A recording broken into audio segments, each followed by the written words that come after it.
What if the first civilization we remember is not the first that ever existed, but only the first that survived being forgotten? The Sumerian tablets speak softly, not like myths shouted across time, but like fragments rescued from a silence too large to name. They describe kings before memory, knowledge without apprenticeship, cities that rise as if they were rebuilt rather than born. And beneath their calm precision, there lingers a sense of loss, of something erased, not destroyed, but deliberately left behind. So tonight, as history slows and the noise fades, I invite you to rest here with me and continue this long journey with historic sleep. And before you drift too far into comfort, take a quiet moment to like the video and subscribe, but only if you truly enjoy what I'm creating. I'd also love to know where in the world you're listening from and what time it is where you are, because sometimes the most unsettling questions arrive not as revelations, but as memories we almost remember just before sleep. The problem does not begin with what the Sumerians wrote. It begins with how little resistance their writing seems to encounter when it appears. Civilizations, as we understand them, are supposed to hesitate. They stumble. They try and fail. Their early records are messy, uncertain, full of corrections and abandoned ideas. But when the earliest Sumerian tablets emerge from the soil, they do not behave this way. They arrive composed, orderly, already fluent in abstraction, as if the long process of learning had occurred somewhere else, or sometime before, beyond the reach of the layers we have excavated. The clay tablets themselves are modest objects, palm-sized, rough-edged, imprinted with wedge-shaped marks that look almost accidental at first glance, and yet within those marks are systems that do not feel accidental at all. Accounting ledgers track goods with numerical precision. Administrative text assumes standardized measures. Lexical lists categorize animals, professions, metals, and cities with a confidence that suggests these categories were not newly invented, but inherited. Nothing in these early records reads like a civilization thinking out loud for the first time. It reads like one remembering how things are done. Archaeologists often explain this away by pointing to organic materials that did not survive. Perhaps earlier writing was done on wood, or leather, or wax. Perhaps the clay tablets are simply the first durable trace of a much longer, invisible experiment. This explanation is reasonable. It is also incomplete. Because even if earlier writing materials were lost, the conceptual leap remains strangely compressed. Writing is not just a medium. It is a way of thinking. It requires an agreement between minds about symbols, values, categories, and time. Such agreements usually take generations to stabilize. Yet in Sumer, they appear stabilized from the start. The numerical system alone raises quiet questions. The base 60 structure, still echoed today in our measurement of time and angles, is not an intuitive choice. It is mathematically elegant, highly divisible, and exceptionally practical for trade and astronomy. But elegance rarely appears at the beginning of a process. It emerges after refinement, after comparison, after error. The tablets do not show us that refinement. They present the result. Even the subject matter of the earliest texts feels misplaced in time. These are not poems of origin or simple ritual chants. They are bureaucratic, concerned with rations, labour, land and storage. They imply institutions already in motion, temples coordinating resources, administrators overseeing production, scribes trained to record it all. Writing here is not a creative experiment. It is an administrative tool, inserted into an already complex social machine. And that machine seems to have no childhood. When we look for transitional layers beneath the first cities, we often find continuity rather than emergence. Earlier settlements exist, yes, but the leap from village life to urban complexity feels abrupt. The architecture shifts, the scale changes, the organisation hardens, and the tablets appear not at the edge of this transition, but comfortably within it, as if literacy had been waiting for the right moment to surface. There is also the tone of the texts themselves. They do not announce novelty. Nowhere do they say, "We have discovered writing, we have learned to count, we have figured out the sky." They assume these things. They proceed as if the audience already understands the rules. This silence is not dramatic, it is procedural, and that may be what makes it unsettling. Some scholars suggest that this confidence reflects a rapid cultural acceleration, driven by surplus agriculture and population density. Under the right conditions, complexity can emerge quickly. But speed alone does not explain polish. A language can spread rapidly, but it rarely does so without variation. Early systems tend to fracture before they stabilize. The Sumerian record does not fracture. It coheres. There is another possibility, one that remains uncomfortable but persistent, that writing, mathematics, and administration in Sumerian were not invented there but reintroduced, that the tablets represent not a beginning, but a resumption, a recovery of methods preserved through memory, oral tradition, or institutional continuity after some form of disruption. In this view, the elegance of early Sumerian systems is not miraculous. It is conservative. It reflects survival, not innovation. The tablets themselves offer subtle hints of this attitude. They often refer backward, not forward, to established norms, to ancestral practices, to gods who taught, measured, decreed. Knowledge is framed as something received, not discovered. This does not prove the existence of a lost civilization, but it does suggest a cultural psychology oriented toward inheritance rather than invention. What complicates this further is the absence of visible struggle. We expect early civilizations to argue with themselves on record, to show competing systems before one prevails. But the earliest tablets rarely preserve such debates. Standardization appears early, and with it, authority. Someone decided how things would be counted, named, stored, and remembered, and that decision was widely accepted. Archaeology, by its nature, is patient. It waits for layers to speak. But silence is also a form of data, and here, the silence lies not in the absence of tablets, but in their confidence. They do not explain themselves. They do not justify their complexity. They simply function. This leaves us with a subtle tension. If Sumer is the cradle of civilization, why does it not behave like a cradle? Why does it not wobble? Why does it not show us the fragile learning steps of a society teaching itself how to be complex? Perhaps the answer lies not beneath the tablets, but behind them. In time not yet recovered, in knowledge not yet recognized as memory, or in a rupture so complete that only the tools, not the story of their making, survived. As we move forward, the question will not be whether the Sumerians were brilliant. That much is clear. The question is whether brilliance, when it appears fully formed, is always a sign of birth, or sometimes a sign of return. Long before historians learned to be cautious, the Sumerians were already comfortable listing rulers who did not fit comfortably inside time. Their king lists, pressed into clay with the same matter-of-fact precision as tax records, describe reigns that stretch for tens of thousands of years. These are not framed as metaphors. They are not introduced with the language of myth or dream. They are written the same way later, historically attested, kings would be written, as if duration itself was simply another administrative detail. Modern scholarship often resolves this discomfort by drawing a sharp line. The earliest names, we are told, belong to legend. The later ones belong to history. Somewhere along the list, myth becomes real, but the tablet itself does not mark this transition. It does not pause, it does not apologize, it does not signal a change in genre. The writing remains calm, consistent, and untroubled by the scale of time it is recording. This is where the unease begins. If these were purely symbolic figures, we might expect symbolic language.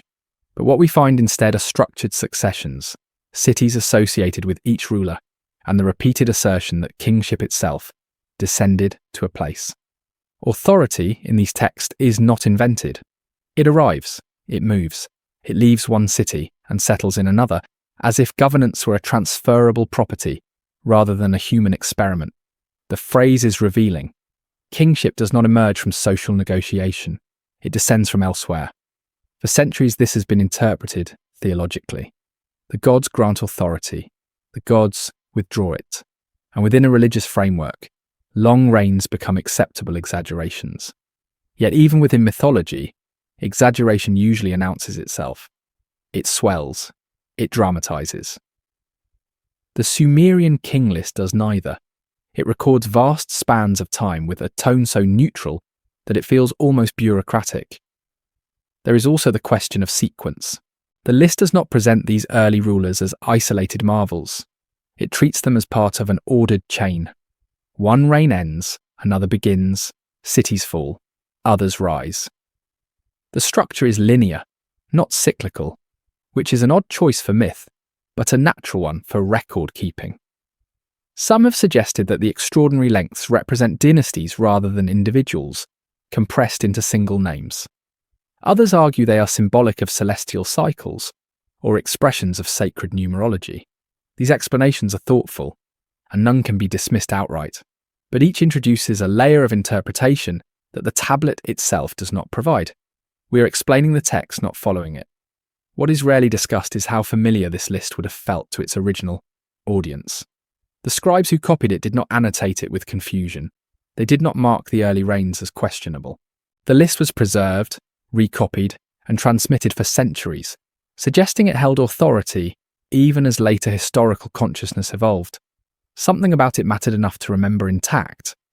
And yet, these early kings exist in a strange position. They are too specific to be pure allegory, but too distant to be comfortably historical. They inhabit a zone that modern categories struggle to contain. We call it myth because we lack a better word. But myth here may simply mean memory without context. There is another possibility, one that sits quietly beneath the surface of these tablets. That the Sumerians were not inventing a past, but inheriting one.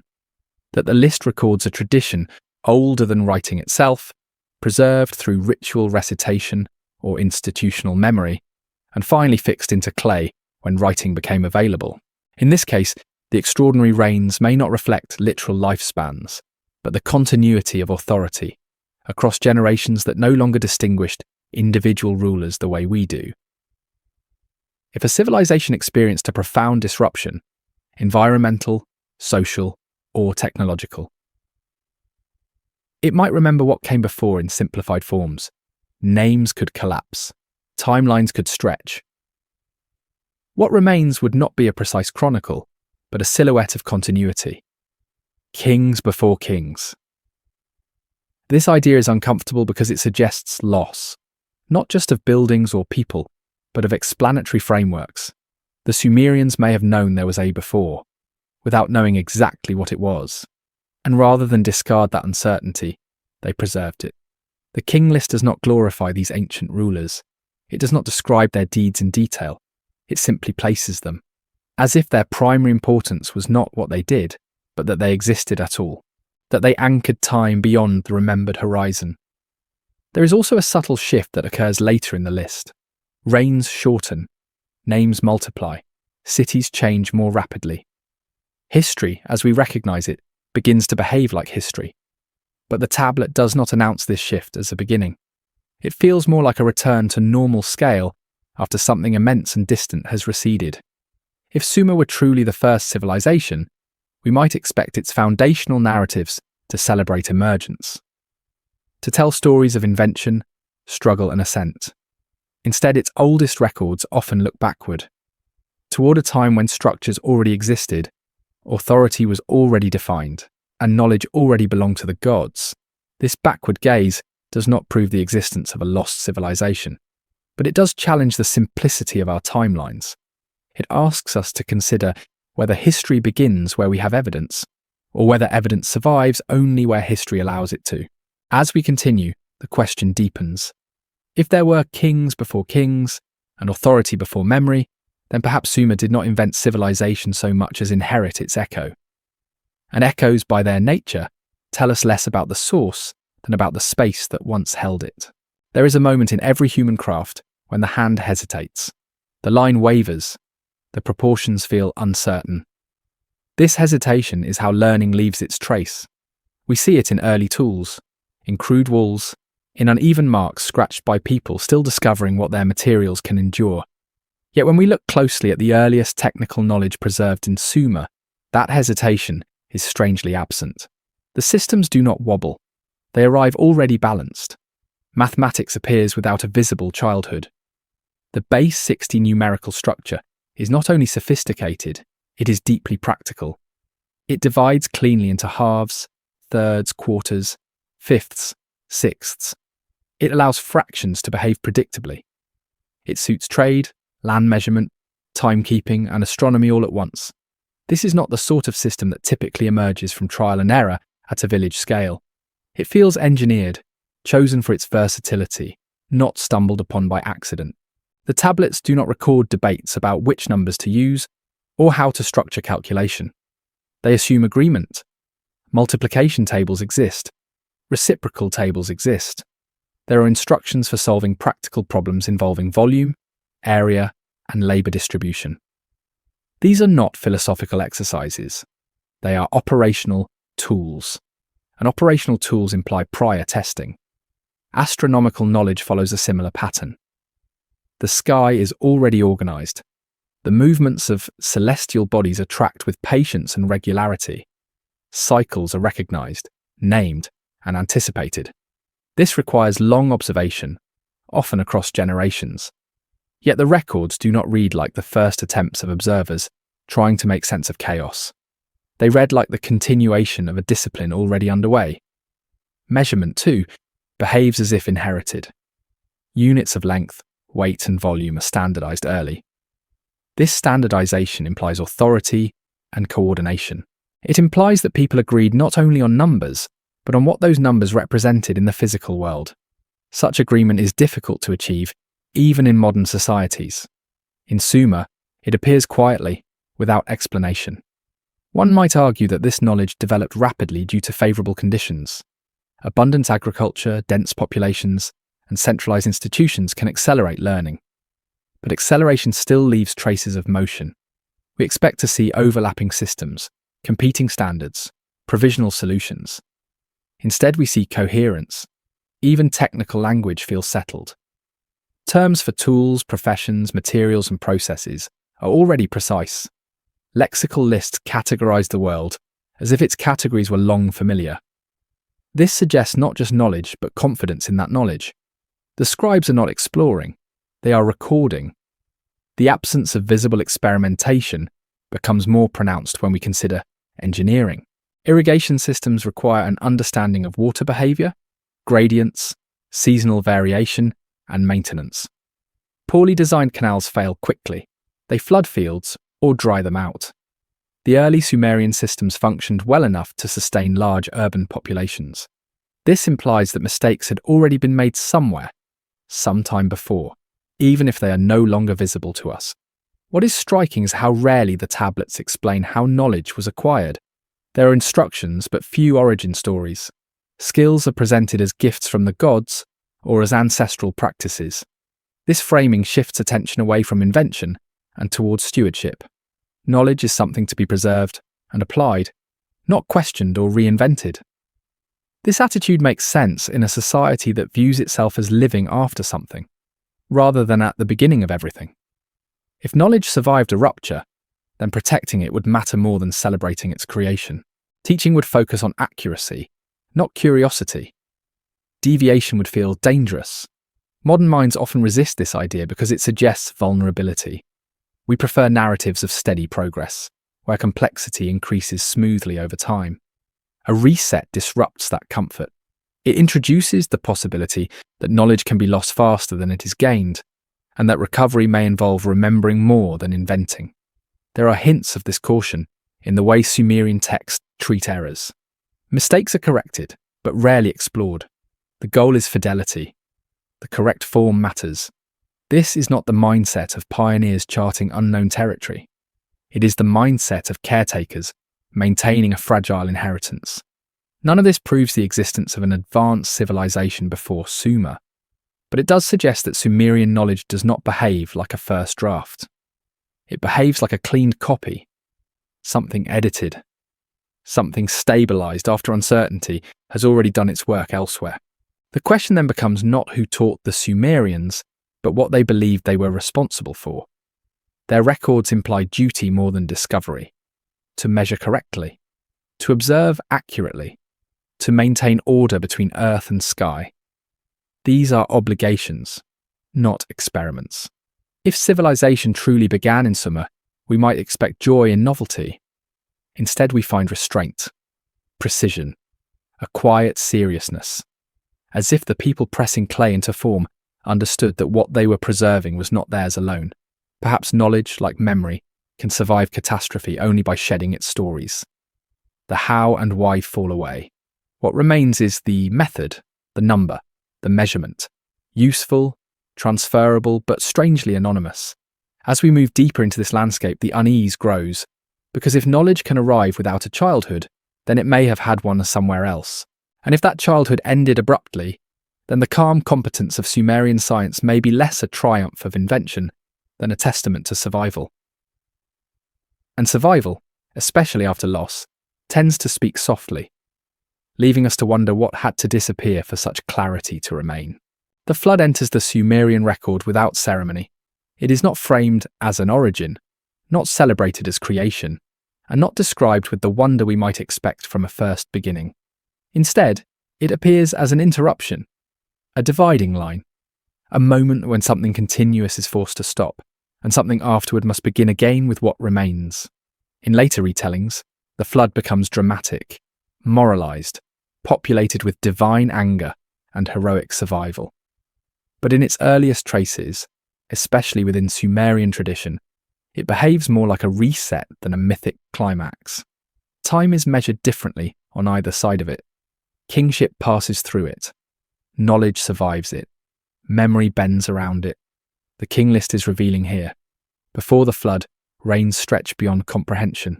After the flood, they contract sharply. The list itself explains this change without commentary, as if the reader already understands why. Then the flood swept over, it states, and afterward, kingship descends again. The tone is neutral. No lament, no astonishment, just a transition. This neutrality is unsettling. Catastrophe, especially one that reshapes the world, usually demands explanation. But the Sumerian record treats the flood as a known boundary, not a mystery to be explored. It does not ask why it happened. It does not justify it. It simply marks that it did. This suggests familiarity, perhaps even expectation. Geology complicates the picture. The land between the Tigris and Euphrates bears evidence of repeated flooding across millennia. Rivers shift. Sediment accumulates. Entire settlements can be buried or erased without leaving dramatic scars. In such an environment, floods are not rare events. They are structural forces. But the flood preserved in memory is not just another seasonal disaster. It stands apart, singular, world-altering. Some archaeologists have pointed to thick flood layers at sites like and Shuruppak, dating to the early 3rd millennium BCE. These layers suggest massive inundations that interrupted habitation. But even these explanations feel incomplete. A flood layer can bury a city, but can it reset a civilization's sense of time? Can it compress memory so thoroughly that what came before becomes legend rather than history? The flood narrative behaves less like a weather event and more like a psychological rupture. It reorganizes how the past is remembered. Before the flood, time is vast and indistinct. After the flood, it becomes measurable, human-scaled, accountable. This shift mirrors trauma. Events before the rupture feel unreal, elongated, difficult to place. Events after feel sharp and concrete. If Sumer inherited knowledge from an earlier phase of civilization, a flood could explain how that inheritance arrived stripped of its context. Physical destruction would erase infrastructure. Social collapse would break institutions. What survives would be fragments, techniques, measurements, names, rituals, useful things, portable things, things that can be remembered without explanation. In this light, the flood is not the beginning of civilization. It is the beginning of recorded civilization, the moment after which people felt compelled to write, to list, to measure, to preserve. Writing itself may be a response to loss, a technology born not from abundance but from fear of forgetting. This perspective also explains the tone of restraint in early Sumerian texts. They are not exuberant. They do not marvel at their own complexity. They are careful, administrative, focused on continuity, as if stability were fragile and memory could not be trusted unless pressed into clay. Later traditions transform the flood into a moral story, a tale of punishment and renewal, but morality often arrives after the fact, layered onto events that were originally experienced as incomprehensible. The earliest records show no such interpretation. They show acceptance. The flood happened. Life resumed. Kingship continued. There is also a notable absence of curiosity about the pre-flood world. The texts do not attempt to describe it in detail. They name its kings, acknowledge its existence, and then move on. This restraint suggests either a lack of information or a reluctance to dwell on what could no longer be accessed. Modern audiences often want the flood to be either literal or symbolic. But perhaps it is both, operating on different levels. A real sequence of catastrophic floods combined with social collapse could become condensed in memory into a single event. Over time, that event becomes the boundary between eras, before and after, known and unknowable. If so, the flood is less a story than a scar. This interpretation reframes many familiar elements: the gods who warn, the vessel that preserves, the chosen survivor. These may be narrative devices layered onto a deeper truth, that something vast was lost, and only those prepared to carry fragments forward could rebuild. Sumer, then, may not stand at the dawn of civilization, but at the dawn of recovery, a place where humanity gathered what it could remember, and began again, aware that something had ended, but unsure how much had vanished with it. The flood becomes not a cleansing, but a narrowing. The world shrinks. Time becomes manageable. Knowledge becomes practical. The sky is still observed, but now with caution. The earth is measured, but with awareness of its volatility. Memory is preserved, but selectively. As we continue this journey, the flood will remain in the background, not as a dramatic spectacle, but as a quiet force shaping what could be remembered and what could not. It asks us to consider whether civilization advances only through invention, or whether sometimes it advances by surviving, by rebuilding on foundations whose origins are no longer visible. And if that is the case, then the question is no longer what began civilization, but what ended the last one, and how much of it still whispers beneath the clay. When the first great Sumerian cities come into view, they do not feel young. They rise from the plain already burdened with weight, architectural, symbolic, and psychological. Their walls enclose not experiments, but institutions. Their temples are not provisional structures, but permanent centres of gravity. Even their names carry an echo, as if spoken before they were ever written. Eridu is often called the earliest city, yet its oldest layers reveal not a tentative settlement, but a place of ritual continuity. Temple after temple is rebuilt on the same footprint, stacked carefully atop one another. This is not the behaviour of a people improvising sacred space. It is the behaviour of custodians returning again and again to a location that already matters. The ground itself seems to remember what it is meant to hold. Uruk expands rapidly, but not chaotically. Its scale is astonishing for its time. Dense neighbourhoods, monumental buildings, administrative quarters, all appear within a relatively compressed span. Growth like this suggests planning, not improvisation. Cities normally sprawl before they organise. Uruk organises as it grows. Even the urban layout implies inheritance. Streets align with functional intent. Districts separate labour, ritual, and governance. Storage facilities integrate seamlessly into temple complexes. This kind of coordination presupposes models. Someone knew what worked and what did not. The city feels assembled rather than discovered. Archaeology often frames this as an urban revolution, a sudden leap driven by agriculture and trade. Yet revolutions usually leave behind visible turbulence, competing forms, failed layouts, abandoned plans. In Sumerian cities, such turbulence is hard to find. The early phases are surprisingly coherent. Consider the materials themselves. Mud brick erodes quickly. Buildings must be maintained constantly, or they vanish. This forces architectural decisions to be conservative. Foundations matter. Alignment matters. Rebuilding on earlier structures is not just symbolic, it is practical. Yet the consistency across generations suggests more than practicality. It suggests memory embedded in space. Cities like Nippur do not merely function as population centres. They serve as anchors of legitimacy. Authority flows through them, even when political power shifts elsewhere. This implies a shared understanding of place that transcends individual rulers. The city is older than its kings. It holds something they do not control. What is striking is how little emphasis early texts place on founding moments. There are no grand stories of first stones laid or walls raised from nothing. Instead, cities simply are. They appear in lists, in records, in hymns, already complete. This absence of origin stories is unusual. Societies often mythologize their beginnings. Sumerian cities seem to bypass that impulse. This raises an unsettling possibility that the act of founding was not memorable because it was not experienced, that cities were reoccupied rather than created, or that their earliest phases were already ancient by the time writing began, their true origins submerged beneath layers of rebuilding.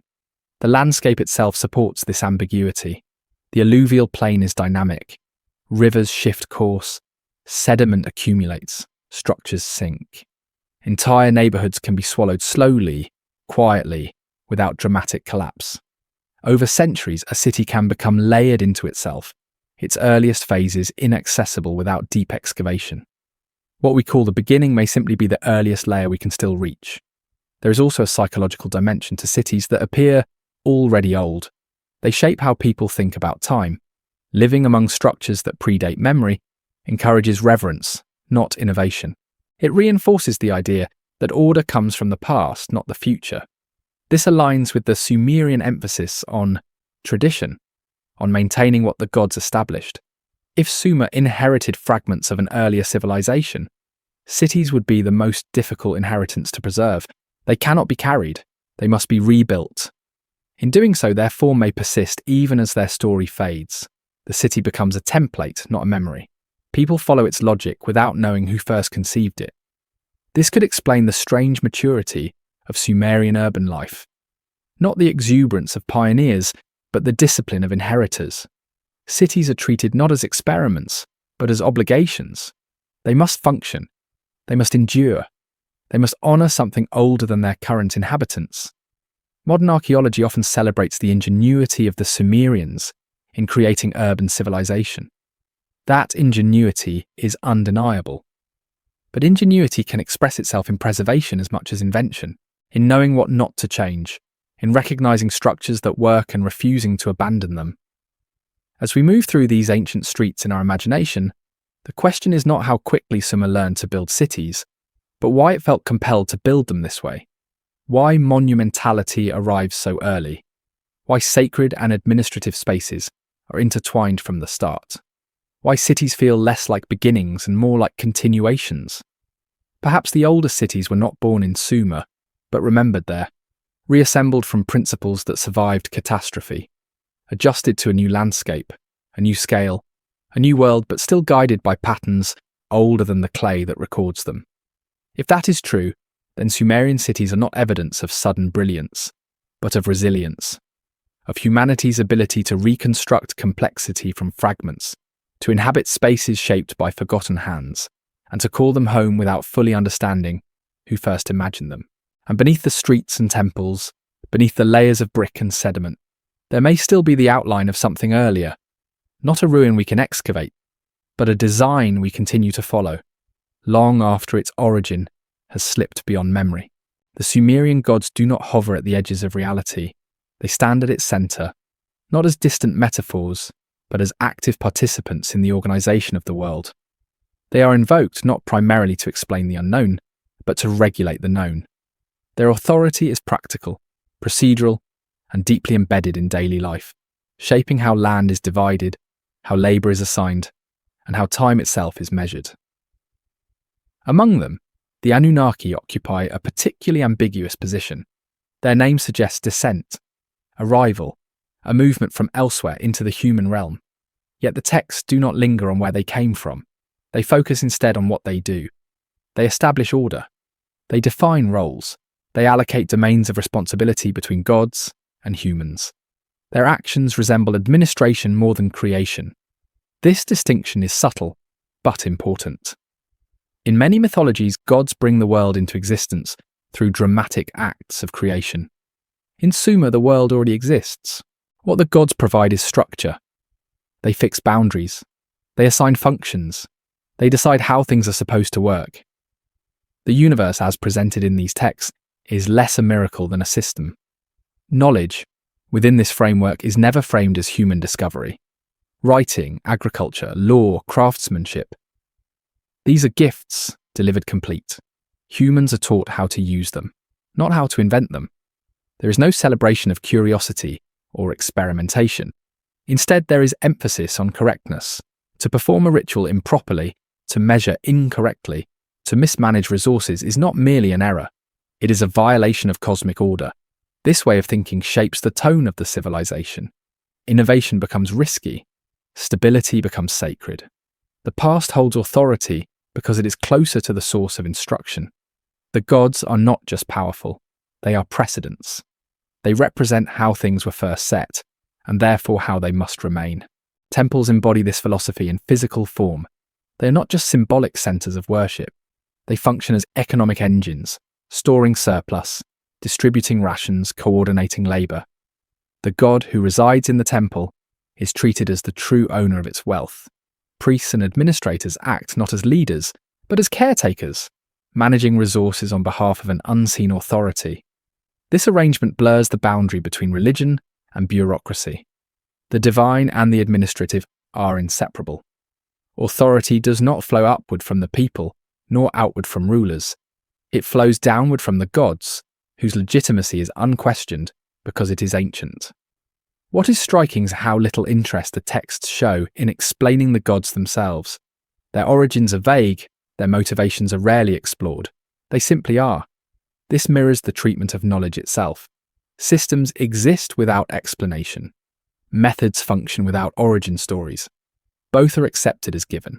If Sumerian society emerged after a profound rupture, this worldview begins to make sense. Imagine a world rebuilt from fragments, where essential knowledge survived, but the context of its creation did not. In such a world, authority would attach itself not to reasoning, but to tradition. Instructions would be followed precisely because no one remembered why they worked, only that they did. The gods, in this sense, may represent the authority of lost teachers. Not literal beings from another realm, but the memory of instruction detached from its source.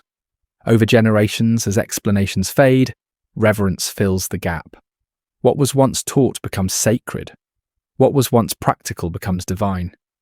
This interpretation does not require ancient astronauts or supernatural intervention. It requires only a break in continuity, severe enough to sever knowledge from its history. The Anunnaki become symbols of that severed link, figures who command obedience because their authority cannot be questioned, only preserved. The severity with which errors are treated reinforces this idea. Disasters are interpreted as signs of divine displeasure, not natural misfortune. Floods, famine, and social collapse are framed as consequences of disorder. This encourages strict adherence to established forms. In a fragile world, deviation is dangerous. Modern perspectives often see early gods as imaginative attempts to explain nature. But the Sumerian gods do not spend much time explaining storms or earthquakes. They spend time regulating society. Their concerns are earthly, measurable, administrative. They care about boundaries, schedules, and hierarchies. This practical divinity aligns closely with the broader pattern we have observed. Writing appears without experimentation. Mathematics arrives without visible development. Cities rise already structured. Knowledge is inherited, not invented.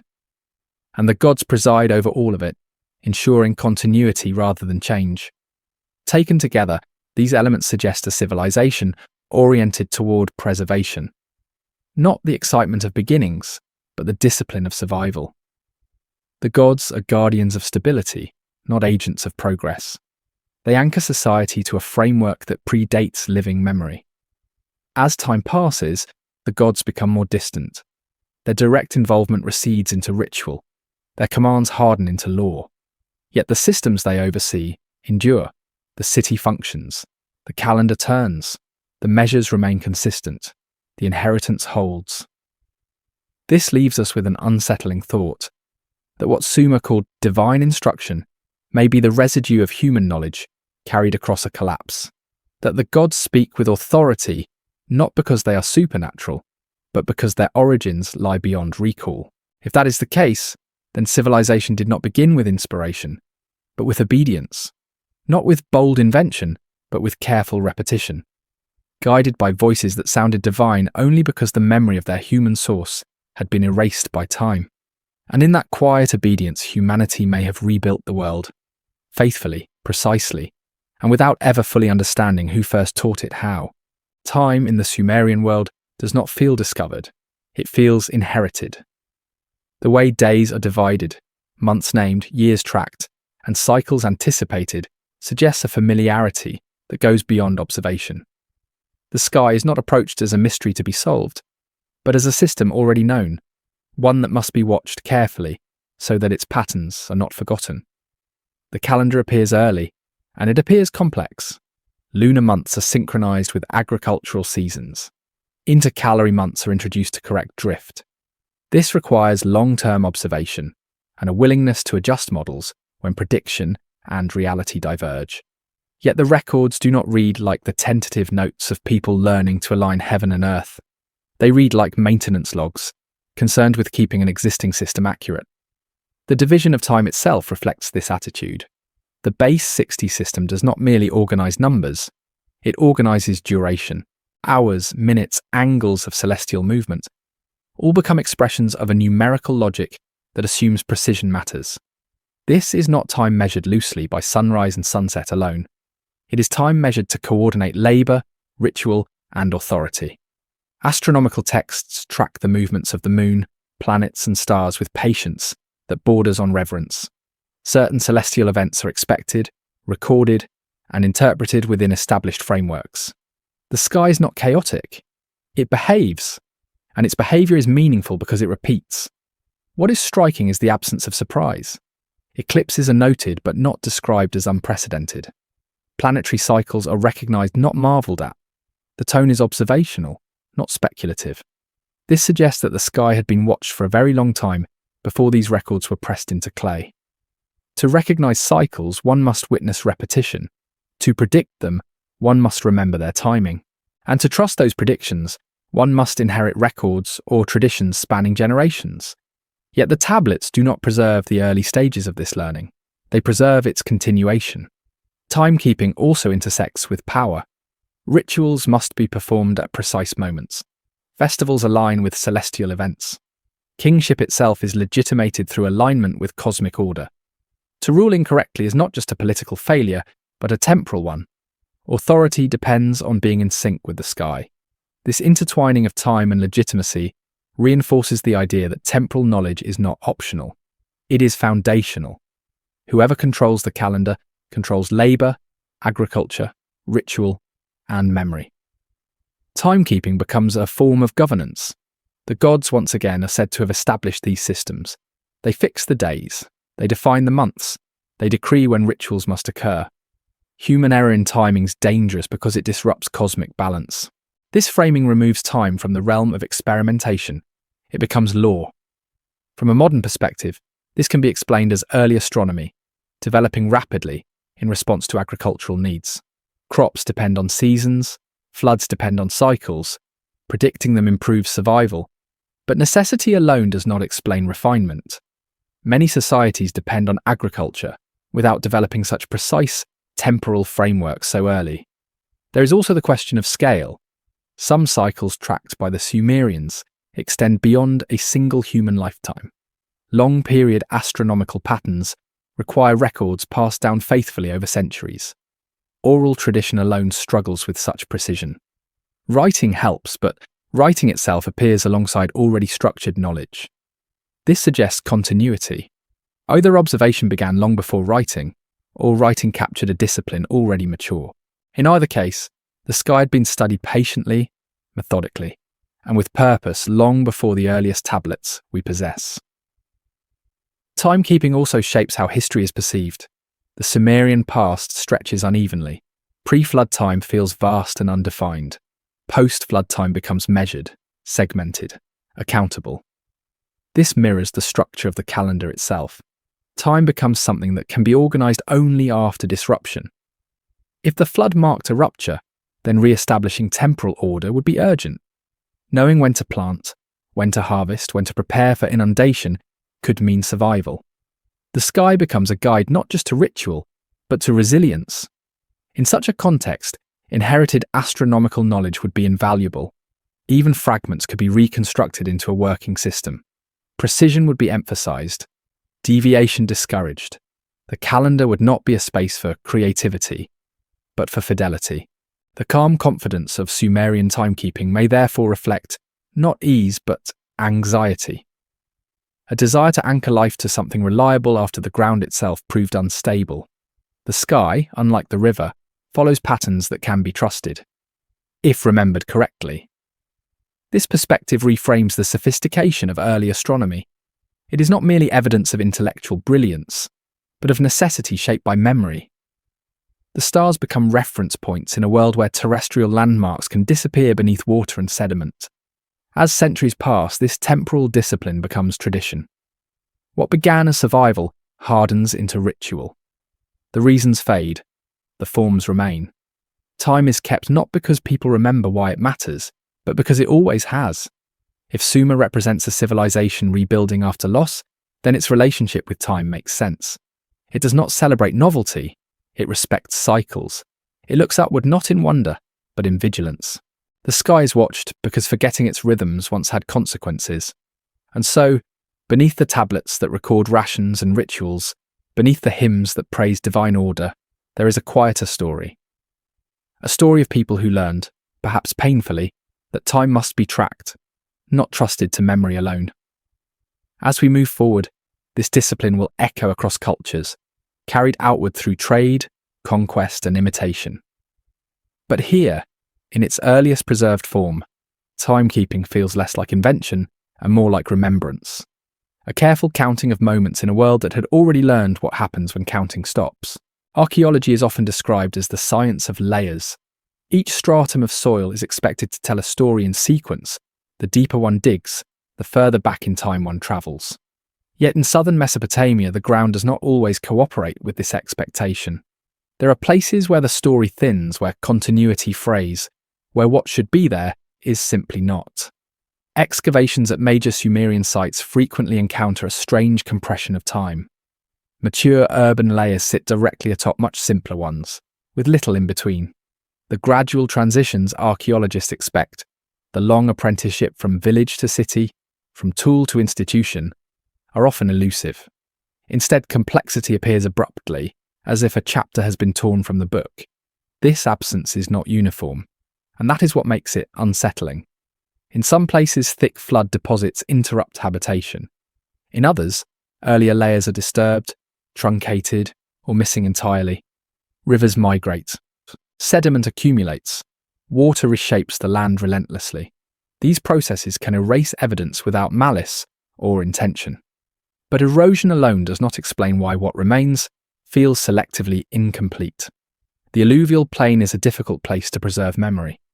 Mud brick dissolves, organic materials vanish, entire settlements can melt back into the soil if maintenance ceases even briefly. Over centuries, rebuilding can bury earlier phases so deeply that excavation becomes impractical. What we see, therefore, is not the whole past, but the past that survived both time and terrain. Yet the problem is not simply absence, it is mismatch. The sophistication of early Sumerian culture does not align neatly with the simplicity of what lies beneath it. Tools, architecture, and social organization advance faster than the material record seems to allow. It feels as though the visible layers are missing a period of preparation. Some archaeologists caution against reading too much into these gaps. Absence of evidence is not evidence of absence. The warning is valid, but archaeology is also the art of inference. When patterns repeat across sites, when the same kinds of gaps appear again and again, questions become unavoidable. One such question concerns foundations. Many Sumerian cities were built atop earlier ones, not just symbolically, but physically. Each rebuilding phase levelled and sealed what came before. Over time, this created artificial mounds that elevated cities above the floodplain. These mounds protect later layers, but entomb earlier ones. Digging deep enough to reach them risks destabilizing everything above. As a result, much of what we call the earliest history of Sumer may actually be its middle. The true beginnings could lie buried beneath meters of compacted mud and brick, beyond the reach of routine excavation. The archaeological record, then, may not begin where civilization began, but where it became durable enough to survive. This possibility complicates our timelines. If earlier urban phases existed, but were erased or buried beyond access, then the sudden appearance of complexity is an illusion created by preservation bias. Civilization may have evolved gradually, but its earlier steps may have left no lasting trace. There is also the question of intentionality. While natural processes account for much loss, human behaviour plays a role as well. Rebuilding often involved levelling previous structures deliberately. Foundations were filled in. Old walls were dismantled. Sacred spaces were renewed repeatedly on the same footprint. Continuity was preserved through repetition, not preservation. This raises an uncomfortable thought. What if early Sumerians were not interested in preserving their own beginnings? What if memory was oriented forward, towards stability, rather than backward, toward origins? In such a culture, rebuilding would matter more than remembering how things started. The flood narratives return here with quiet relevance.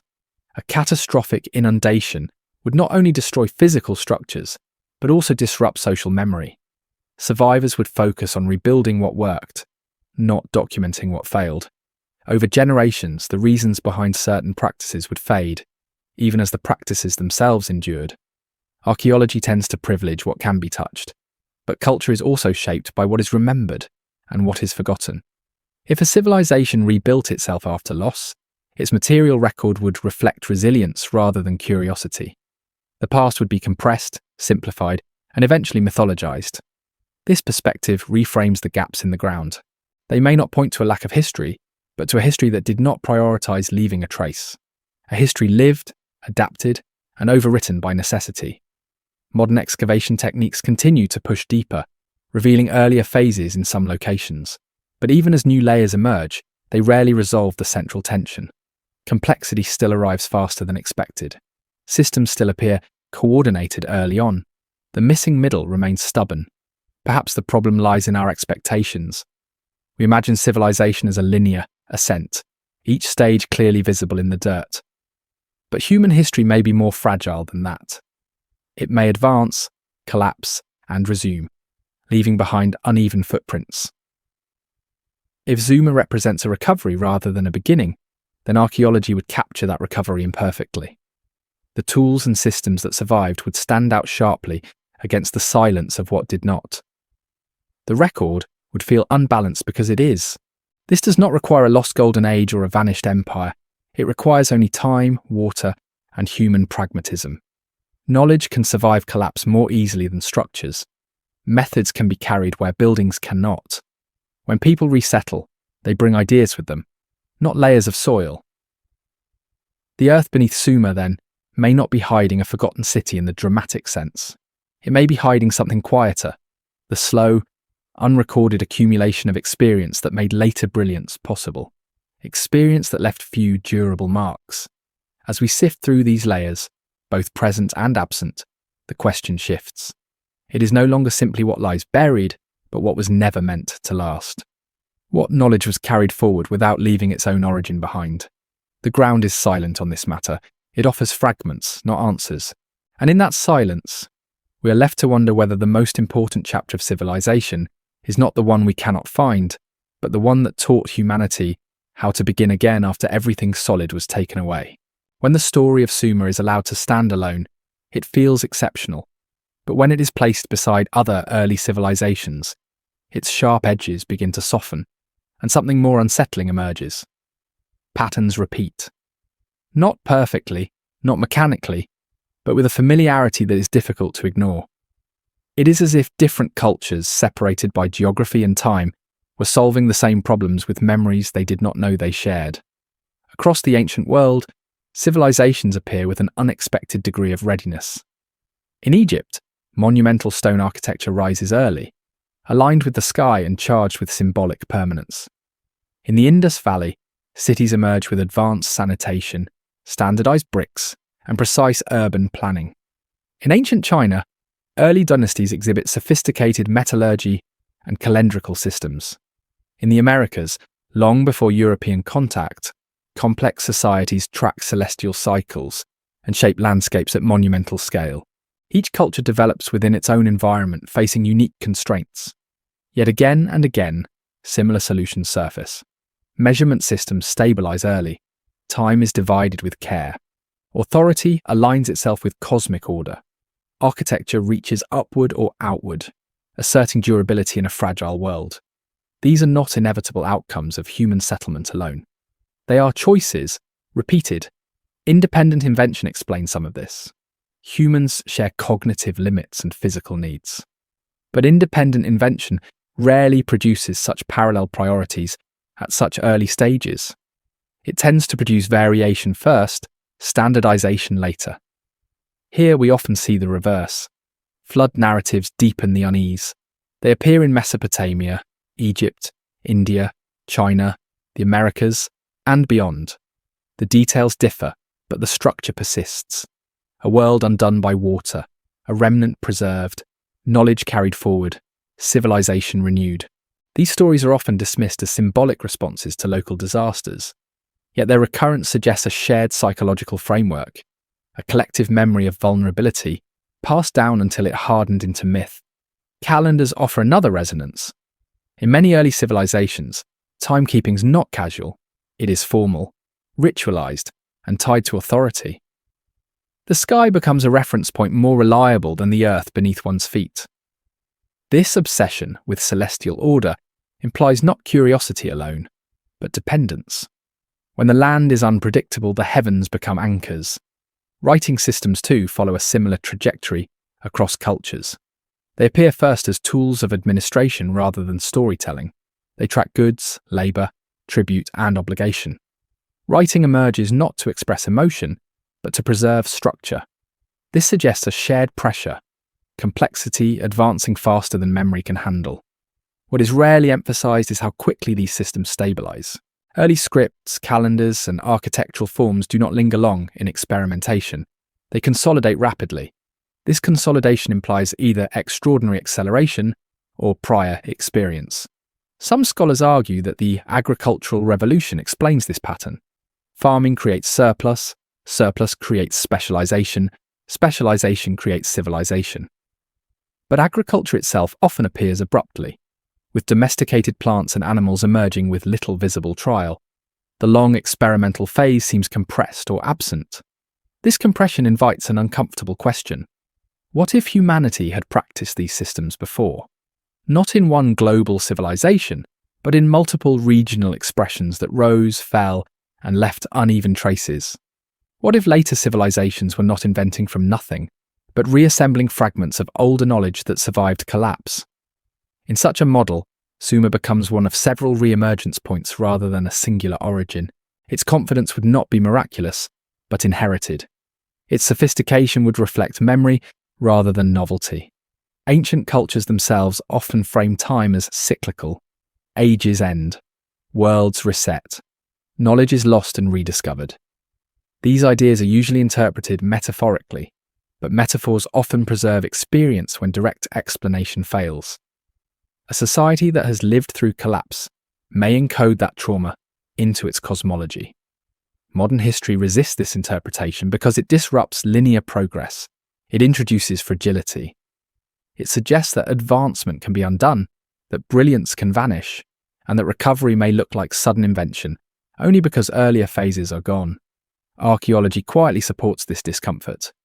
Periods of high sophistication are sometimes followed by simplification. Skills disappear. Writing fades. Cities shrink or vanish. Then, centuries later, complexity returns, often with familiar features.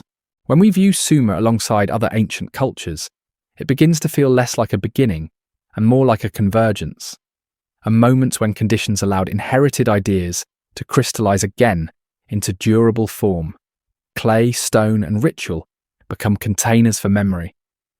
This does not require a lost global empire or a single forgotten civilization spanning the planet. It requires only that humanity learned certain lessons early about organization, time, and survival, and that those lessons proved difficult to erase completely. They resurfaced wherever people found stability long enough to rebuild. Knowledge does not need continuity of place to survive. It needs continuity of practice, a way of counting, a way of aligning structures. a way of reading the sky. These can persist through stories, habits, and traditions long after their origins are forgotten.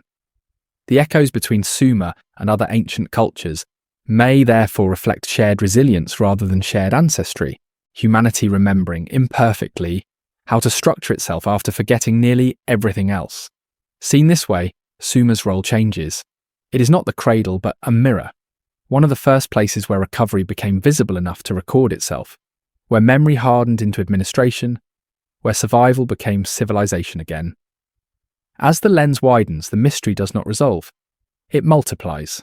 Civilization begins to resemble a rhythm rather than a line, rising, collapsing, and rising again, each time convinced it stands at the dawn. If these echoes are real, then the question is no longer where civilization began, but how many times it has had to begin again, and whether the confidence we see in Sumer is not the confidence of youth, but the calm precision of a species that has learned more than once how to rebuild after silence. Language usually leaves fingerprints of hesitation. Early scripts tend to wander, to test symbols, to abandon forms that do not work. We expect to see crossed-out ideas, competing conventions, a visible struggle to decide how thought should be fixed into marks. But when Sumerian writing steps into view, it does so with an unexpected steadiness, as if the struggle had already been resolved somewhere else. Cuneiform does not begin as poetry or myth. It begins as administration. Tokens become impressions. Impressions become standardized signs. Within a relatively short span, those signs settle into a system capable of expressing number, object, action, and eventually abstraction.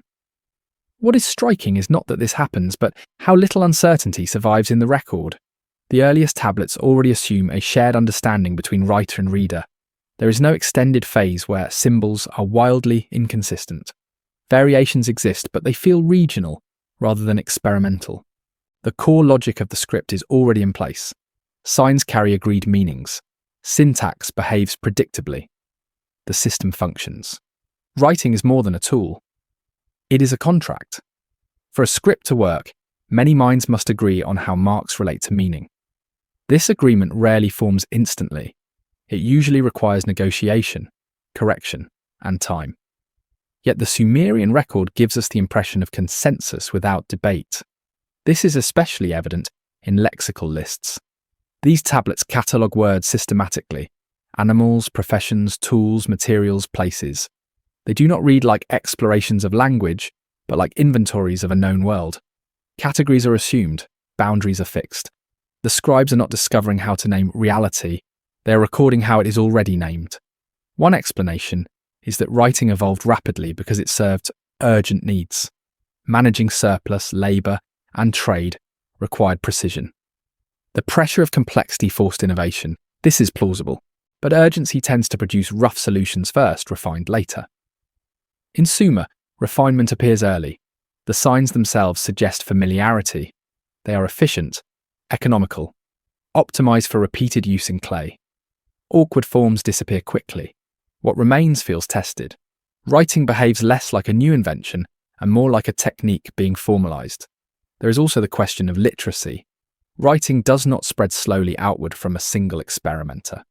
It appears embedded within institutions. Scribes are trained. Schools exist. Exercises show repetition rather than improvisation. This implies a teaching tradition already established by the time writing becomes visible to us. Language, here, does not grow organically from speech into script. It feels as though speech and script are brought into alignment deliberately, as if writing were introduced to preserve something already valued, rather than to explore new expressive possibilities. This framing aligns with the broader pattern we have seen. Knowledge arrives as inheritance.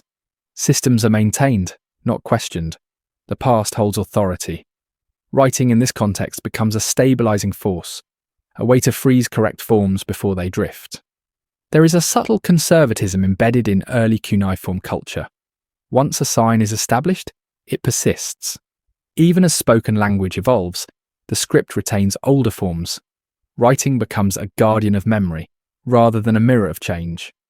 This tension between living speech and fixed script suggests that preservation mattered more than adaptability. If Sumer emerged after a rupture, writing would be invaluable. Oral tradition alone is fragile. Names shift, numbers blur, instructions degrade, writing arrests that decay. It transforms memory into objects. Clay does not forget as easily as people do. This may explain why writing appears first in bureaucratic contexts. Poetry can survive orally, administration cannot. If the goal is continuity, then records of land, labour, and obligation take priority over stories. Survival depends on knowing who owes what to whom and when. There is also the absence of origin myths about writing itself. Some cultures celebrate the invention of script as a divine gift or heroic achievement. In Sumer, writing is simply used. Its existence is acknowledged, not dramatised. This lack of celebration suggests familiarity rather than novelty. The gods are said to sanction writing, but not to invent it in narrative detail.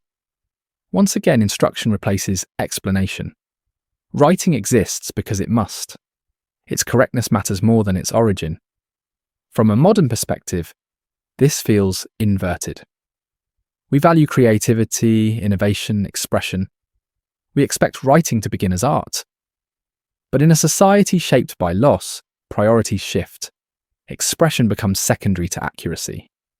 The goal is not to say something new, but to say something right. Cuneiform's early maturity may therefore reflect anxiety rather than confidence. A fear of forgetting, a determination to anchor knowledge before it slips again. Writing becomes a defense against silence. This interpretation does not deny Sumerian ingenuity. It reframes it. The brilliance lies not in spontaneous invention, but in disciplined preservation, in recognizing what must be fixed and fixing it decisively. As writing expands beyond administration into law, ritual, and myth, it carries this conservatism with it. Texts emphasize tradition. They look backward for authority. They codify rather than speculate.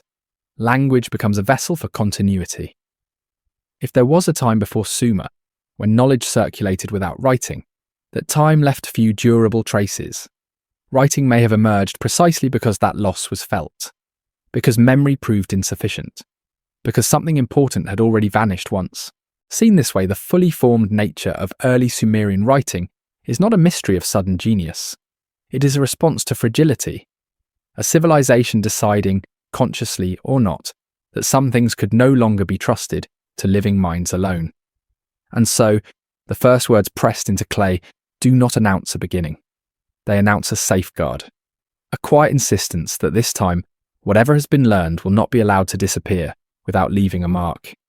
As we move forward, writing will carry civilization across distance and time. But here, at its earliest visible moment, it feels less like a birth and more like an act of remembrance. A careful gesture toward permanence in a world that had already shown how easily permanence can be erased. Civilization is often imagined as a long act of remembering, but survival frequently depends on forgetting just enough to continue. In the Sumerian world, this balance is never announced openly. It reveals itself indirectly through what is preserved with care and what is left unexplained. Memory is present everywhere, yet it is carefully narrowed, disciplined, shaped into something that can be carried without reopening old wounds. The tablets tell us much about how to live, but very little about how life first came to be organized this way. They preserve procedures, not origins. Lists, laws, measurements, rituals, all appear with confidence, as if they have always existed. When the past extends too far back, the record grows quiet. Names remain, but stories fade. Kings before the flood are counted, not described. Knowledge is attributed upward, not traced backward. This pattern suggests a culture that learned to protect itself from its own history. After disruption, continuity becomes fragile. Questions that dig too deeply into what was lost risk destabilizing what remains. In such conditions, curiosity becomes dangerous. Stability depends on repetition. Accuracy becomes a virtue, not because it is intellectually satisfying, but because it keeps systems functioning. Sumerian education reflects this mentality. Scribal training emphasizes copying, not interpretation. Students repeat signs until deviation disappears. Mastery is measured by fidelity, not by innovation. There is little encouragement to ask why a sign looks the way it does. only insistence that it be reproduced correctly. Knowledge is treated less like a conversation and more like a trust. Law follows the same logic. Early legal traditions are presented not as human inventions, but as restorations of proper order. Justice is aligned with precedent, not debate. The authority of law comes from its age, not its reasoning. To question it is to risk disorder. Even myth behaves conservatively. Stories establish boundaries rather than explore possibilities. The gods decree, humans comply. When catastrophe occurs, it is framed as consequence, not accident. This framing removes randomness from the world. Suffering becomes meaningful, even if it remains unavoidable. Meaning here is a form of containment. From a psychological perspective, this posture is familiar. Individuals who survive trauma often simplify their narratives. They avoid unresolved questions. They cling to routines that restore predictability. Over time, these routines become identity. What begins as coping hardens into habit. Sumerian culture appears to operate in much the same way. The civilization remembers what is necessary to function and quietly releases what cannot be reconciled. Memory becomes selective, not because the past is unimportant, but because it is too heavy to carry whole.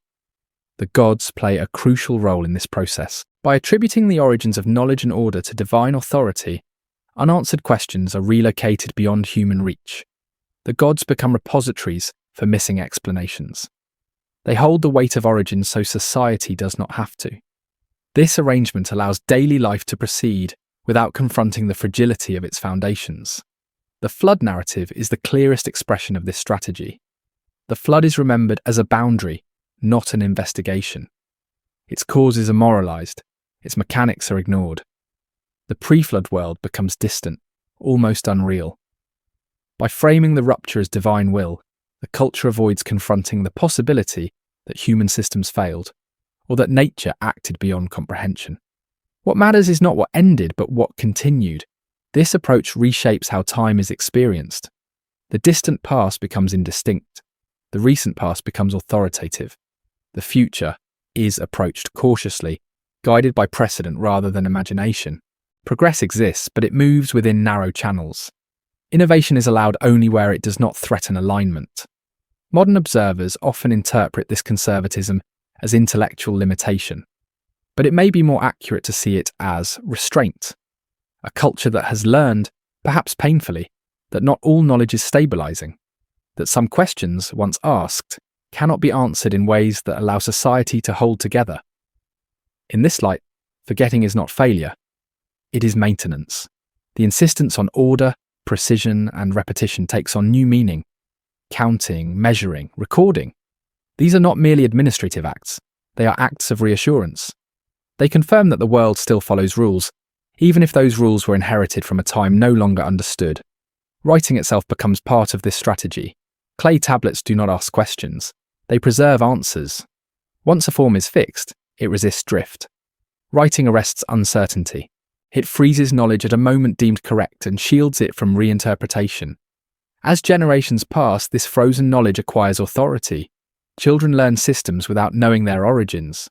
Teachers enforce accuracy without providing context. The silence around beginnings becomes normal.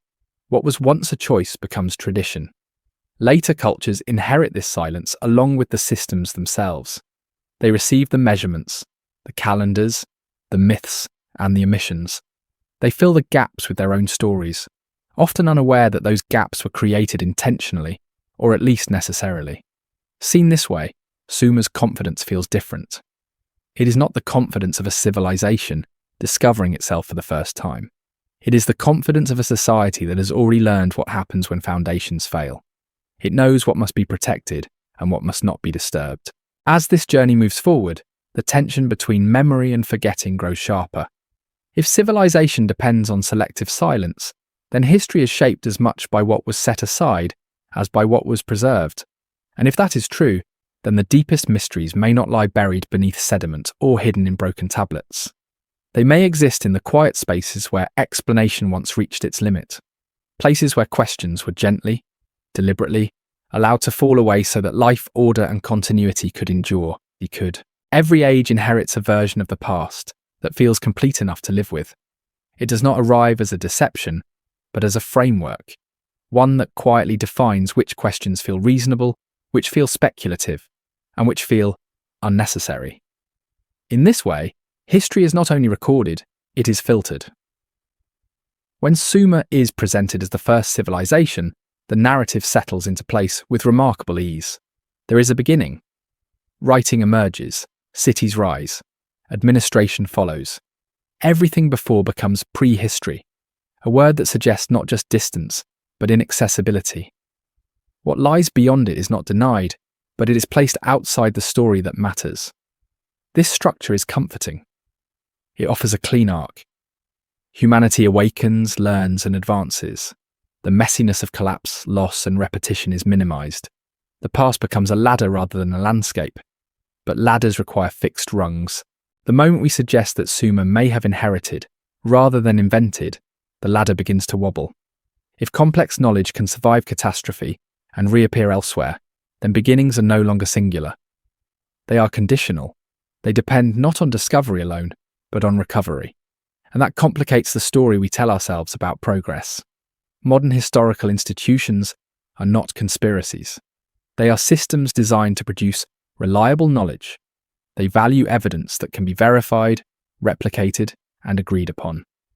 This caution is necessary. Without it, speculation overwhelms discipline. Yet caution has a side effect. It privileges narratives that are easier to test and marginalizes those that are harder to frame within existing methods. Ideas involving deep loss, repeated collapse, or civilizations whose traces were erased by environment and time are difficult to prove conclusively. They resist clean excavation. They sit uncomfortably between archaeology, geology, mythology, and psychology. As a result, they are often set aside, not refuted, but postponed indefinitely. Over time, postponement becomes silence. The gaps in Mesopotamian stratigraphy are treated as technical challenges rather than conceptual ones. Flood stories are categorized as symbolic rather than interrogated as cultural memory. Abrupt sophistication is attributed to rapid innovation rather than inherited method. Each explanation stands on reasonable ground. Together they form a boundary around what feels acceptable to explore. This boundary is rarely spoken aloud. It emerges through incentives. Funding favours questions with measurable outcomes. Peer review favours interpretations that align with established models. Education favours clarity and coherence over ambiguity. Gradually, a consensus hardens, not because all alternatives were disproven, but because they were inconvenient. Religion once occupied this role openly. Sacred authorities defined beginnings, and questioning them carried consequences. Modern history replaces divine authority with methodological authority. The language changes, but the function is similar. Certain origins are placed beyond challenge, not because they are sacred, but because they stabilize the narrative. The irony is that ancient cultures understood the danger of unstable origins. Sumer attributed beginnings to the gods, placing them beyond human dispute. Modern culture attributes beginnings to prehistory, placing them beyond meaningful examination. In both cases, the effect is containment. This does not mean that history is deliberately rewritten. It means that it is curated. Stories that support continuity are amplified. Stories that imply fragility are softened or deferred. The past becomes something we can stand on, rather than something that shifts beneath us. The idea that civilization may have restarted rather than begun introduces discomfort. It suggests that advancement is not guaranteed, that knowledge can vanish, that survival may depend less on innovation than on preservation. These implications are not easy to integrate into a worldview that prizes progress. If civilizations have collapsed before, then collapse is not an anomaly, it is part of the pattern. If knowledge has been lost before, then loss is not a failure of the past. It is a condition of being human. There is also a hierarchy of evidence at work. Written records are privileged over oral tradition, stone over story, measurement over myth. Yet in a collapse, writing and stone are often the first to disappear. What survives longest may be precisely what modern history trusts least: repetition, ritual, and symbolic narrative. When ancient cultures speak of floods, cycles, and resets, they are often dismissed as imaginative. But imagination is not the same as invention. It can be a way of compressing experience into forms that endure when detail cannot. Myth may be memory, simplified so it can survive passage through time. If that is true, then dismissing myth outright may mean discarding information, simply because it arrives in an unfamiliar format. The resistance to alternative timelines is therefore cultural as much as academic. It protects a sense of upward motion.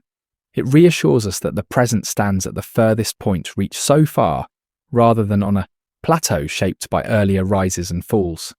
Sumer challenges this reassurance not by proving a lost civilization outright, but by unsettling the assumption that beginnings are always visible. Its sudden maturity hints at preparation elsewhere. Its silence around origins hints at loss. Together they suggest that our timelines may be shaped less by discovery than by what happened to survive. The question then shifts, not whether history has been controlled by some hidden hand, but whether it has been unconsciously constrained by what we are prepared to accept. Whether certain ideas feel too destabilizing to pursue deeply, and are therefore left unexplored. Narratives are living systems. They adapt to what a culture can tolerate. They simplify what feels overwhelming. They maintain coherence, sometimes at the cost of completeness. In ancient Sumer, divine authority absorbed uncertainty. In the modern world, methodological boundaries do the same. Both serve to keep the story livable. As we move closer to the end of this journey, the question becomes quieter but more personal. Are we willing to accept a past that does not resolve cleanly? A past that resists singular beginnings and stable foundations? If history is shaped by the questions we allow ourselves to ask, then the limits of inquiry matter as much as the answers we find. And if those limits are too narrow, then the silence surrounding our origins may not be an accident of evidence. It may be the price we pay for needing a story that holds together, even if it leaves something essential just beyond what we are ready to see. If civilization is approached as a line, it invites expectations of steady ascent. Each generation builds upon the last. Knowledge accumulates, complexity deepens. Loss becomes an exception rather than a rule. This model is simple, reassuring, and deeply ingrained. Yet when the Sumerian record is read carefully, it resists that shape. It does not climb so much as it reappears. The idea of civilization as a cycle is not foreign to ancient thought. Many early cultures imagine time not as a forward march, but as a turning. Ages rise, flourish, collapse, and begin again. These stories are often treated as philosophical metaphors, poetic ways of speaking about change. But metaphors, especially ancient ones, often grow from observation. They are not invented lightly. Sumerian texts rarely celebrate progress. They do not frame history as a triumph over ignorance. Instead, they emphasize restoration. Order is established, disrupted, and re-established. Kingship descends, is lost, and descends again. The language itself implies repetition rather than novelty. Civilization does not begin, it resumes. This worldview aligns uncomfortably well with the material record. We see periods of high sophistication, followed by simplification. Writing appears, disappears, and later re-emerges elsewhere. Cities rise, fall, and are rebuilt, sometimes atop their own ruins. Skills that took centuries to develop can vanish within generations if institutions collapse. From this perspective, Sumer's apparent suddenness looks different. Its maturity may not signal a miraculous leap forward, but a reassembly. Knowledge that survived in fragments, practices, measurements, rituals, habits, finds conditions stable enough to crystallize again into durable form. Cycles do not require perfect repetition. Each return is altered. Landscapes change. People adapt. Memory fades unevenly. What comes back is not identical to what was lost. It is simplified, compressed, and reinterpreted. But its structure can remain recognizable. This would explain why early civilizations across the world feel both unique and familiar. Each speaks its own language, worships its own gods, builds with local materials. Yet beneath these differences lie shared obsessions: timekeeping, alignment, and hierarchy, permanence. These may be the core lessons civilization learns early and relearns often. The resistance to cyclical thinking in modern history is understandable. Cycles complicate responsibility. They blur causation. They undermine the idea that the present is the inevitable result of improvement. If collapse is part of the pattern, then no level of advancement guarantees safety. Yet nature itself is cyclical. Rivers flood and recede, climates shift, ecosystems recover after devastation, but never exactly as before. Human societies exist within these rhythms, not above them. It would be strange if civilization alone were exempt. The Sumerian flood narrative fits naturally into this framework. It is not the end of everything, but the end of a phase. What follows is not creation, but recovery. The world continues, but under new constraints. Time is reset, not erased. Even the psychological tone of Sumerian culture reflects this awareness. There is caution rather than exuberance, precision rather than experimentation, reverence rather than celebration. These are the traits of a society that knows stability is temporary. Cycles also change how we understand innovation. In a linear model, innovation is always new. In a cyclical model, innovation is often rediscovery. Old ideas return in new forms, adapted to current conditions. What feels revolutionary may simply be forgotten knowledge resurfacing. This does not diminish human creativity. It reframes it. Creativity becomes the ability to recover, adapt, and reconfigure under pressure. The genius lies not in endless novelty, but in resilience. If civilization moves in cycles, then the question of origins becomes less important than the question of thresholds. Under what conditions does complexity survive collapse? What kinds of knowledge endure? What must be relearned each time, and what tends to persist? Sumer suggests that certain forms of knowledge are especially durable. Measurement systems, calendars, administrative structures. These are portable. They can be taught, remembered, and reconstructed even when physical infrastructure is lost. Art, philosophy, and literature are more fragile. They depend on leisure and stability. This durability may explain why early records feel so practical. They preserve what is necessary to restart the system. Beauty and speculation come later, once survival is secured. Civilization rebuilds from the ground up, but it does not rebuild everything at once. The cyclical model also changes how we interpret silence. Gaps in the record are not merely missing data. They may represent periods when civilization simplified itself, shed complexity, or existed in forms that left fewer durable traces. Silence becomes part of the rhythm. Modern societies are uncomfortable with this idea because it challenges our sense of momentum. We prefer to believe that knowledge, once gained, is permanent. But history suggests otherwise. Libraries burn, skills disappear, languages die. Entire ways of life can vanish within a few generations. Sumer stands at a point where the cycle turned upward again. Enough knowledge survived. Enough stability returned. Enough memory remained to allow civilization to reassert itself visibly. Writing fixed what could be lost again. Cities anchored what could drift. Seen this way, Sumer is not humanity's first attempt at civilization. It is one of its earliest successful recoveries. This perspective does not demand belief in a single lost golden age or a vanished global empire. It requires only acceptance of fragility. That human achievement is not cumulative by default.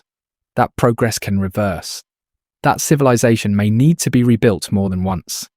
As we approach the final stages of this journey, the pattern becomes harder to ignore. The question is no longer whether cycles exist, but whether we are willing to recognize ourselves within one.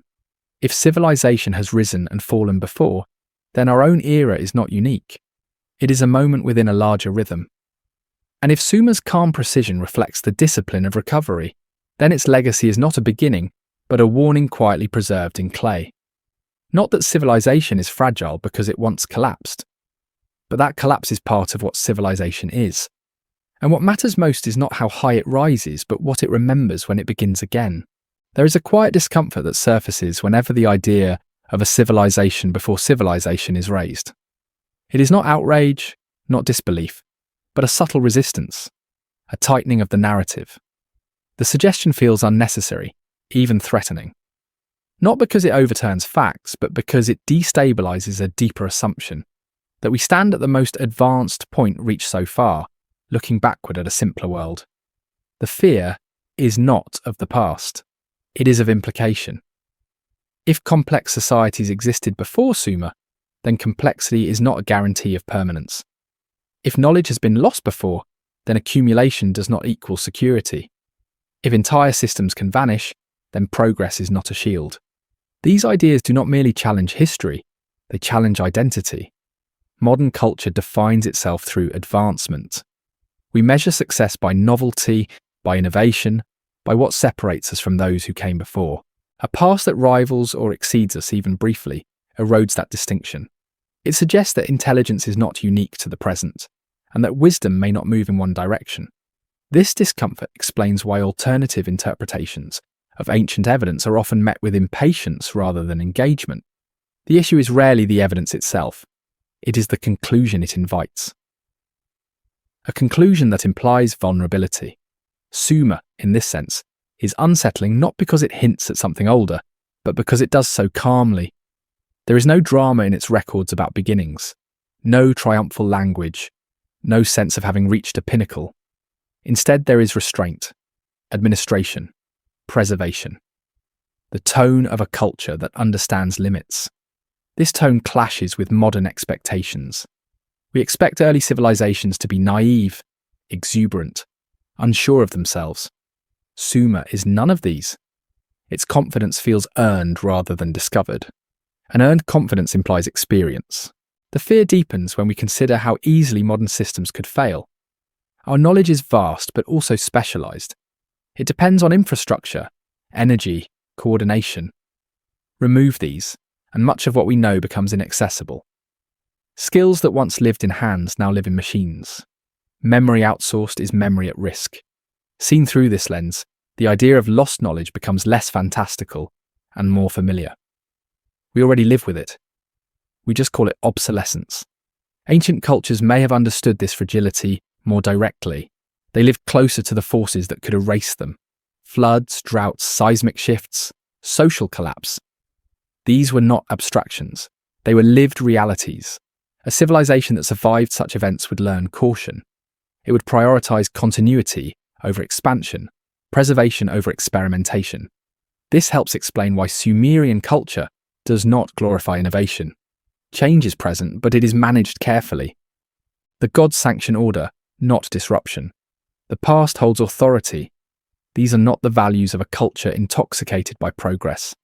They are the values of one wary of loss. The fear of what came before may also explain why prehistory is treated as a void rather than a field of inquiry. It is easier to imagine nothing than to imagine something unaccounted for. A void preserves the illusion of control. Something complex and forgotten does not. This fear is not unique to modernity. Ancient cultures also grappled with it. The flood myths, the ages of decline, the cycles of destruction. These are ways of speaking about loss without confronting its full implications. They transform history into morality. Collapse becomes deserved rather than random. This makes it bearable. Modern narratives perform a similar function, but with different language. Instead of divine judgment, we invoke lack of evidence. Instead of cosmic cycles, we invoke linear progress. The emotional work is the same. The key it keeps uncertainty contained. What is rarely acknowledged is that confronting the possibility of prior civilizations does not diminish the achievements of Sumer or of humanity as a whole. It reframes them. It shifts admiration from novelty to resilience, from invention to recovery.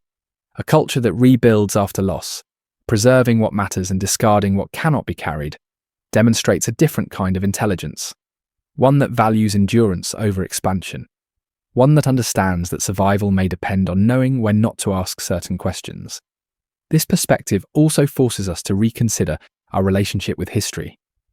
If the past is not a straight line but a layered landscape, then we are not standing at the top, looking down. We are standing somewhere within it, surrounded by rises and falls we do not yet fully see. The fear of what came before is, ultimately, the fear of what could come again. Collapse is unsettling because it feels like failure. But in a cyclical view, collapse is not failure, it is transition. What matters is what survives the transition. Sumer may represent a moment when humanity learned this lesson deeply. Its careful records, its reverence for order, It's silence around origins. These may be signs not of ignorance, but of wisdom shaped by experience. A decision to build quietly, to preserve carefully, to look backward without staring too long. As this journey approaches its final movement, the question becomes less about evidence and more about readiness. Are we prepared to accept a past that does not flatter us? A past that suggests we are not unique, not final, not immune. If the idea of a civilization before civilization unsettles us, it may be because it reveals something we would rather not confront, that the true measure of a society is not how high it rises, but how much of itself it can carry through the moments when rising is no longer possible. Sumer's legacy, then, may not be a beginning to celebrate, but a mirror held gently to our own time, asking, without accusation and without drama, whether we are building only to advance, or whether we are also building with the quiet knowledge that one day someone else may need to begin again with whatever fragments we leave behind. By the time we reach the fragments, the story has already thinned. Tablets are broken, lines are missing, names trail off mid-sentence. What remains is not a continuous narrative, but a field of absences that demand interpretation. Reading Sumer at this stage is less about what is written than about what interrupts the writing. Scholars often treat damage as inconvenience, something to be corrected through comparison and reconstruction. A broken line can be restored by parallel texts, a missing sign inferred from context. This work is meticulous and necessary, but it also carries a quiet assumption that the original message was complete, coherent, and fully present at some point. That what we see now is merely a damaged version of something whole. Yet what if incompleteness is not only the result of time, but also of intention? Many Sumerian texts feel as though they were never meant to tell a full story. Administrative records track resources with precision, but omit rationale. King lists name rulers, but offer little explanation of their deeds. Hymns praise order without recounting how that order came to be. Even myths often begin in the middle of things, assuming a world already structured. This style creates a peculiar reading experience. We sense depth without access. We're aware of context without being given it. The texts feel like notes taken by people who already knew the background, not lessons designed for strangers. This raises a possibility rarely explored. That Sumerian writing was not intended to explain the past, but to function within the present. Its audience was not future historians, but contemporary administrators, priests, and rulers who shared an unspoken understanding. What mattered was continuity, not exposition. In such a system, what would be written down would be only what risked being forgotten. Procedures, measurements, names, obligations. What was assumed to be common knowledge would remain unwritten. Over generations, that unwritten knowledge could fade, leaving behind records that feel oddly incomplete. This would explain why so many texts feel like fragments even when intact. They were never meant to stand alone. Reading between the broken lines, then, requires a different posture. Instead of asking what is missing because of damage, we must ask what was never meant to be there. What knowledge lived outside the tablets? What assumptions were carried in practice, rather than preserved in clay? Consider how often Sumerian texts rely on repetition without explanation. Rituals are described by sequence, not by meaning. Laws are stated, not justified. Measurements are applied, not derived. This suggests a culture that valued doing over explaining. Knowing how mattered more than knowing why. If Sumer emerged from a period of disruption, this makes sense. In recovery, explanation can wait. Function cannot. A society rebuilding itself would prioritize systems that work over theories about their origins. The past would be present as habit, not narrative. Broken tablets also reveal another pattern. Even when texts survive nearly intact, they often end abruptly. There is no closure, no summation. A list simply stops. A myth trails into silence. This lack of resolution is not always the result of damage. Sometimes it appears deliberate, as if the text assumed continuation. Elsewhere, this mirrors the broader arc we have been tracing. Civilization does not announce itself. It resumes. Knowledge does not introduce itself. It persists. The written record reflects this economy of expression. It records only what is necessary to maintain alignment. Modern readers find this frustrating because we approach text as explanations. We want beginnings and endings, causes and effects. Sumerian texts resist this impulse. They are not interested in satisfying curiosity. They are interested in maintaining order. This resistance has consequences for how we reconstruct the past. When we insist on coherence, we risk projecting narratives that were never intended. We fill gaps with assumptions drawn from our own expectations about history. Linear progress, singular origins, clear transitions. But Sumer does not offer clear transitions. It offers thresholds. Before and after the flood. Before and after kingship descends. Before and after writing becomes standardized. Each threshold marks a change in scale, not a clean break. Reading between the lines requires accepting ambiguity. It requires admitting that some questions cannot be answered with certainty. Not because evidence is insufficient, but because the culture itself did not frame them as questions. Origins may have been less important than survival. Explanation, less urgent than preservation. This perspective reframes the brokenness of the record. Gaps are not merely losses. They are indicators of priority. What was written mattered because it was fragile. What was unwritten may have been stable enough to live without inscription, until it wasn't. Over time, as context changed, the balance shifted. What once lived comfortably in memory began to erode. The written record, stripped of its supporting assumptions, became harder to interpret. What remains now feels enigmatic, not because it was obscure, but because it was once obvious. This also explains why later cultures struggled to interpret Sumer. Akkadian scribes copied Sumerian texts long after the language ceased to be spoken. They preserved signs whose meanings were no longer fully understood. Reverence replaced comprehension. Tradition outlasted context. By the time modern archaeology arrived, the distance had grown immense. We are not only separated from Sumer by time, but by layers of reinterpretation. Each generation filled gaps differently, guided by its own needs and fears.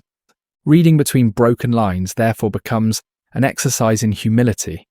We must resist the urge to complete the story too quickly, to accept that some silences are structural, that not every absence points to hidden drama.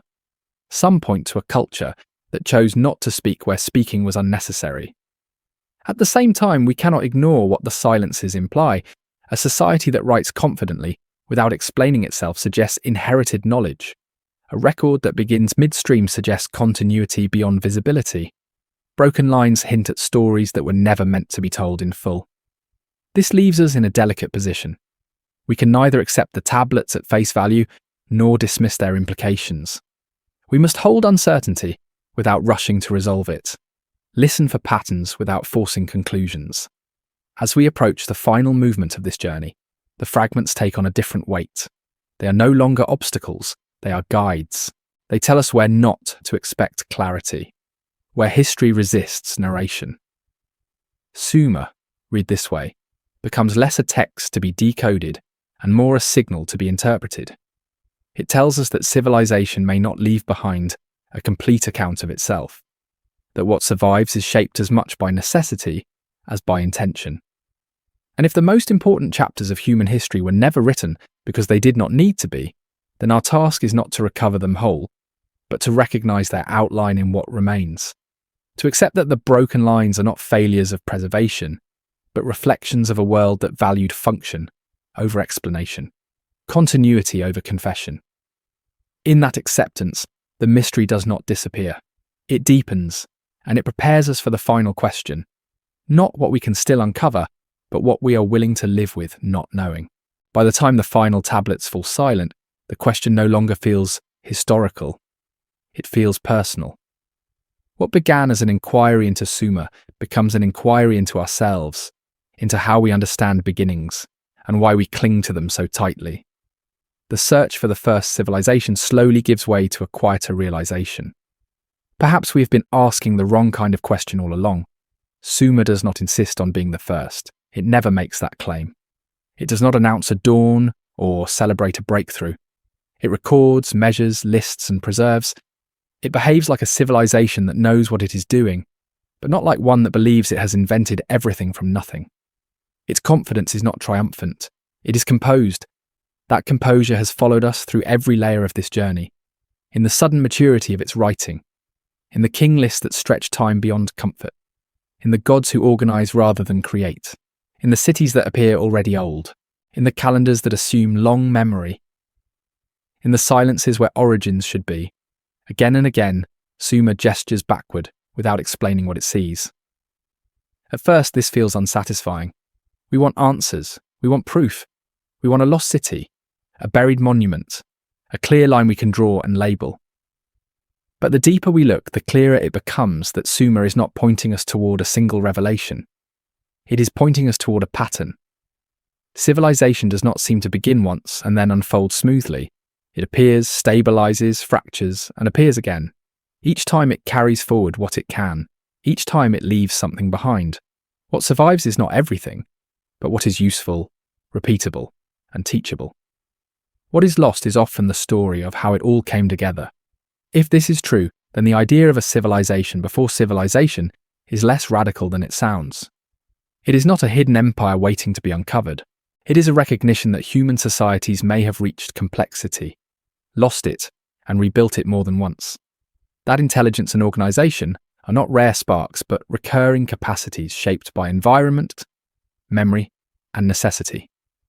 In this light, Sumer becomes a threshold rather than a starting point, a place where recovery became visible enough to leave durable marks, where memory was fixed into clay because memory alone had proven insufficient, where order was guarded because disorder had already been experienced. This reframing does not diminish the Sumerians. It honors them. To rebuild a civilization is no less impressive than to invent one. Perhaps it is more so. It requires restraint, discipline, and the humility to preserve what works rather than chase novelty. It requires accepting that not everything can be understood, but that life must continue anyway. The final unease comes from recognizing ourselves in this pattern. Modern civilization prides itself on accumulation.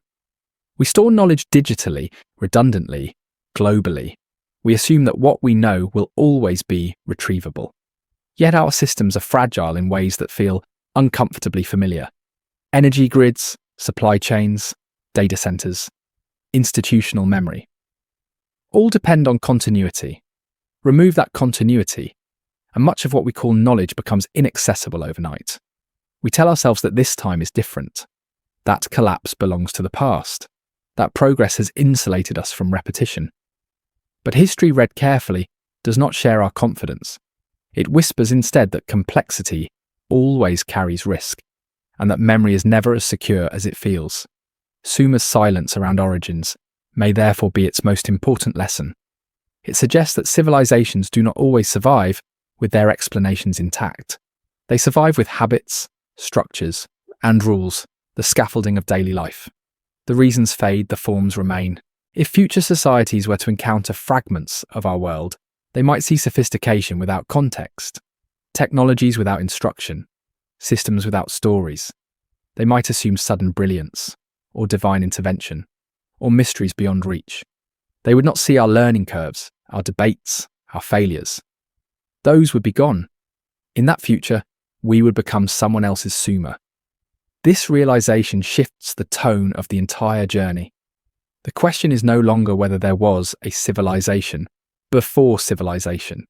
It is whether we are prepared to accept that civilization is not a singular achievement, but a recurring effort, one that must be rebuilt, relearned, and rebalanced whenever continuity breaks. Sumer does not answer this question. It does something more unsettling. It leaves it open. It leaves us with a civilization that feels experienced rather than young, with records that preserve function over explanation, with myths that mark boundaries instead of beginnings, with a past that stretches backward into silence without apology. Perhaps that silence is not an invitation to speculate wildly, but an invitation to listen differently, to recognize that history may not give us clean answers, because clean answers were never its priority. Survival was. As this journey comes to rest, there is no final revelation waiting in the dark, no definitive proof to seal the mystery. There is only a shift in perspective, a willingness to see civilization not as a ladder with a first rung, but as a series of crossings. Fragile moments when humanity gathers what it remembers, and steps forward again. Sumer stands at one of those crossings, calm, precise, unexplanatory. And maybe that is enough, because if the past has taught us anything at all, it is that beginnings are rarely as important as continuations. That what matters most is not who was first, but who remembered enough to begin again. And as the clay dries, the lamps dim, and the record falls quiet, we are left not with an answer but with a reflection, a civilization looking back at us through broken lines and careful silences, asking, gently, without urgency, not what we have uncovered, but what we would choose to carry forward if we ever had to start again.